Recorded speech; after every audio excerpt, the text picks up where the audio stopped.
नमस्कार दोस्तों, मेरा नाम जय कुमार तिवारी है। मेरे YouTube चैनल में आपका स्वागत है। दोस्तों, मैं department of housing and urban planning government of Uttar Pradesh से रिटायर्ड असिस्टेंट इंजीनियर हूँ। दोस्तों, जैसे ही किसी निर्माण या विकास कार्य की बात आती है, किसी कंस्ट्रक्शन या डेवलपमेंट के किसी भी काम की बात आती है, तो सबसे पहले आवश्यकता होती है हमें जल की, पानी की। तो दोस्तों, जमीन के नीचे से अगर आपको पानी निकालना है बोरिंग करके, समरसेबल पंप लगा के, तो आपको इस समय उत्तर प्रदेश सरकार से उसकी एनओसी लेनी पड़ती है, उसके लिए रजिस्ट्रेशन कराना पड़ता है।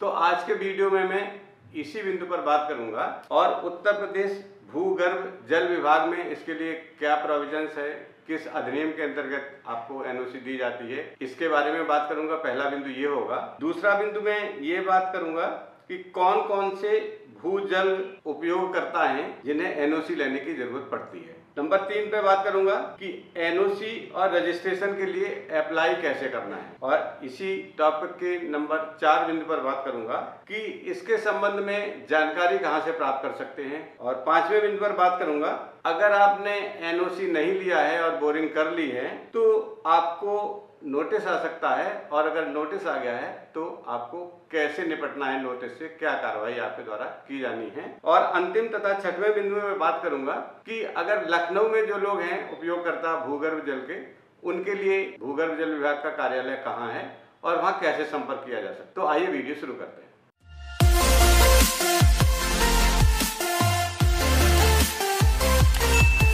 दोस्तों, अगर आप कोई निर्माण या विकास कार्य शुरू करना चाह रहे हैं तो सबसे पहले आपको बिजली और पानी, 2 चीज़ों की जरूरत पड़ती है। इसके बिना कोई भी काम नहीं किया जा सकता निर्माण का या विकास का।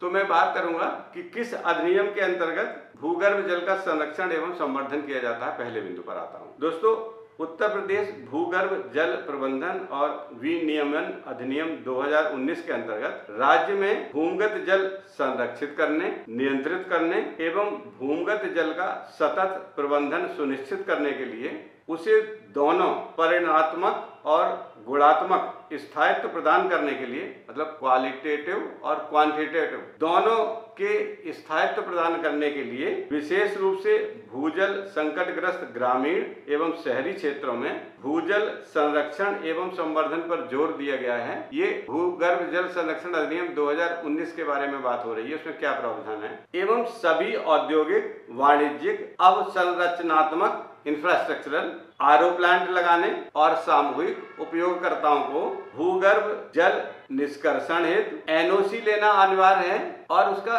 रजिस्ट्रेशन भी कराना अनिवार्य है यूजर्स को अपना भूगर्भ जल संरक्षण विभाग में। ऐसा प्रोविजन किया गया है इस अधिनियम 2019 के अंतर्गत। ये तो हो गई यूजर्स की बात। इसके अतिरिक्त दोस्तों, भूगर्भ कूप निर्माण की समस्त ड्रिलिंग संस्थाओं का भी पंजीकरण कराना अनिवार्य है। इस अधिनियम के अंतर्गत ये प्राविधान है। दोस्तों, उत्तर प्रदेश भूगर्भ जल प्रबंधन और विनियमन अधिनियम 2019 के अंतर्गत ये भी प्रावधान है, धारा 39 के अंतर्गत, कि बिना पंजीकरण अथवा एनओसी लिए हुए भूगर्भ जल के दोहन हेतु दोषी पाए गए व्यक्तियों, समूहों, संस्थाओं को 2 से 5 लाख रुपए तक का आर्थिक जुर्माना अथवा 6 माह से 1 वर्ष तक का कारावास अथवा जुर्माना और कारावास दोनों का दंड दिया जा सकता है।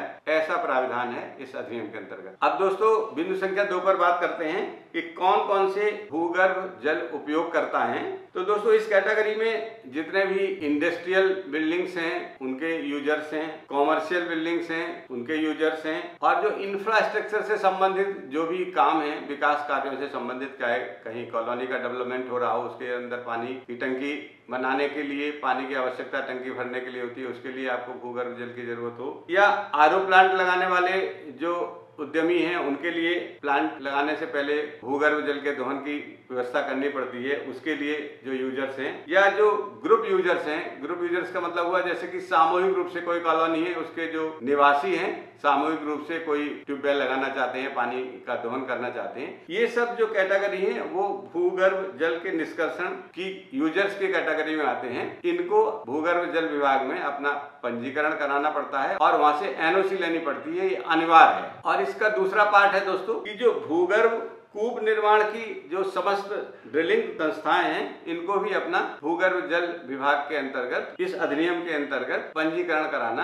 अनिवार्य है। अब दोस्तों मैं डिटेल में बताता हूं, ये जो यूजर्स की लिस्ट हमने आपको शॉर्ट में बताई है, इसमें कौन कौन से यूजर आते हैं। दोस्तों जो सारे होटल्स हैं, लॉज हैं, आवासीय कॉलोनियां हैं, रिजॉर्ट्स हैं, निजी चिकित्सालय हैं, परिचर्या गृह हैं, कारोबार प्रक्षेत्रों में, और जो मॉल्स बन रहे हैं, वाटर पार्क्स हैं, ये सारे जो एग्जिस्टिंग हैं या प्रस्तावित हैं, जो भविष्य में बनने वाले हैं, ये सारे यूजर्स हमारे मुख्य यूजर्स की कैटेगरी में आते हैं, जो नियम के अंतर्गत प्रावधान है उसके अंतर्गत। तो इस तरह के जो एक्टिविटीज में लोग लगे हुए हैं, होटल, लॉज और जैसे अभी बताया है, इन सबको भी बिना एनओसी लिए या बिना पंजीकरण कराए भूगर्भ जल के दोहन की कोई छूट नहीं है, उनको लेना अनिवार्य है। चाहे वो ये क्रियाएं पहले से कर रहे हैं, एग्जिस्टिंग यूजर्स हैं, या भविष्य में करने वाले हैं, तो जब भी वो करेंगे तो प्रस्तावित बिल्डिंग या विकास कार्य के पहले उनको एनओसी लेना अनिवार्य है, भूगर्भ जल दोहन से पहले, और अपना रजिस्ट्रेशन कराना भी अनिवार्य। अब दोस्तों बात करते हैं तीसरे बिंदु पर कि इस एनओसी के लिए या रजिस्ट्रेशन कराने के लिए कैसे आवेदन करना है। तो दोस्तों आप अपने स्क्रीन पर देखिए कि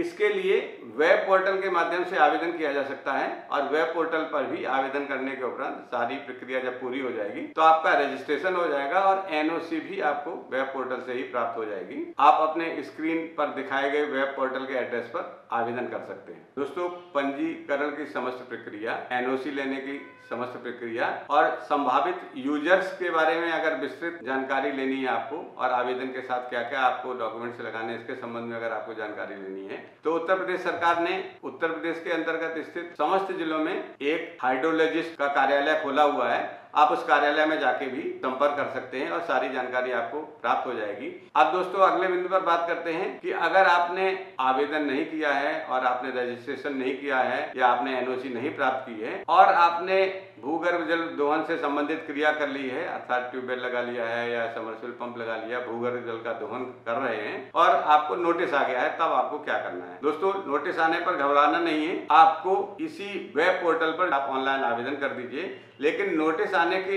1 माह के अंदर आपको आवेदन करना अनिवार्य है। अगर 1 माह तक भी आप आवेदन नहीं करेंगे नोटिस आने के बाद, तब आपके विरुद्ध दंडात्मक कार्रवाई की जा सकती है। इस समय सरकार बहुत सख्त है भूगर्भ जल के दोहन के संबंध में, इसलिए मेरा सभी यूजर से अनुरोध है कि कोई भी कार्य निर्माण या अथवा विकास से संबंधित हो जिसमें भूगर्भ जल के दोहन की आवश्यकता हो, पहले आप रजिस्ट्रेशन करा लें, एनओसी प्राप्त कर लें, उसके बाद ही आप बोरिंग का काम कराएं। ये मेरा अनुरोध है और सुझाव भी है। दोस्तों अब आपको बताते हैं कि अगर आप भूगर्भ जल के दोहन के लिए यूजर हैं तो आपके लिए ये सुविधा है कि उत्तर प्रदेश के लखनऊ में लखनऊ जनपद का जो कार्यालय है वो सीडीओ ऑफिस के अंतर्गत ही स्थित है। ये सीडीओ ऑफिस लखनऊ में सर्वोदय नगर में स्थित है। यहाँ पर आप सीनियर हाइड्रोलॉजिस्ट से मिलकर विशेष जानकारी कर सकते हैं इसके संबंध में, और ऑनलाइन आवेदन भी कर सकते हैं। अगर आप वहां नहीं जाना चाहते हैं तो आप ऑनलाइन आवेदन करके भी रजिस्ट्रेशन के लिए या एनओसी के लिए आवेदन प्रस्तुत कर सकते हैं। अगर आप ईमेल के माध्यम से संपर्क करना चाहते हैं तो लखनऊ में जो हाइड्रोलॉजिस्ट हैं जो सीडीओ ऑफिस में बैठते हैं उनका ईमेल एड्रेस है, आप अपने स्क्रीन पर भी देख लीजिए, viswajit.upgwd@gmail.com। इस पर भी आप संपर्क कर सकते हैं ईमेल के